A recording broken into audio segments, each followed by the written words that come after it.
Sa ating patuloy na pag-iikot sa mga game farms ay pinuntahan natin ang Lake Cebu of South Cotabato para ma-farm tour ang Jollibee Game Farm at ma-interview ang owner nito na si Mr. Julius Biari. Ang Jollibee Game Farm ay isang rising game farm ngayon sa South Cotabato dahil sa magandang performance nito sa ruweda. Napaka-quality ng kanilang mga manok. Hindi lang yan dahil sa ganda ng kanilang mga breeding materials, kundi pati sa kanilang sistema sa pagpalaki ng kanilang mga sisiw. Natural spring water ang kanilang gamit at mula ito sa mga bundok ng Lake Cebu at naka-free flow lang ito sa kanilang range area. At ito ang isa sa rason kung bakit napaka-healthy ng mga sisiw dito. Mapapansin din natin na napakaganda ng kanilang game farm.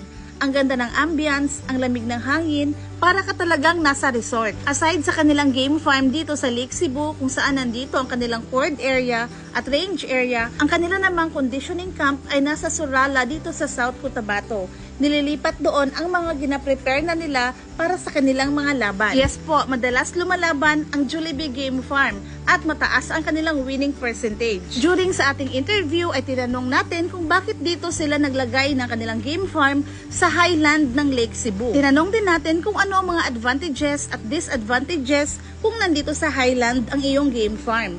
Tinanong din natin kung gaano kalaki itong kanilang game farm, kung kailan ito nagsimula, kung saan ang galing ang kanilang mga breeding materials at kung ano ang mga baseline nila dito. At syempre, inalam din natin ang kanilang humble beginnings at kung ano ang turning point sa kanilang pagka-breeder. At of course, humingi tayo ng message mula kay Mr. Julius Biari. Kaya abangan ang ating farm tour videos of Jollibee Game Farm, Bida ang Saya, dito sa Lake Cebu, South Cotabato, at ang ating interview kay Mr. Julius Biari at sabay-sabay tayong matuto at ma-inspire. Hanggang dito na lang muna ang aking video. Please heart and share if nagustuhan nyo and follow for more.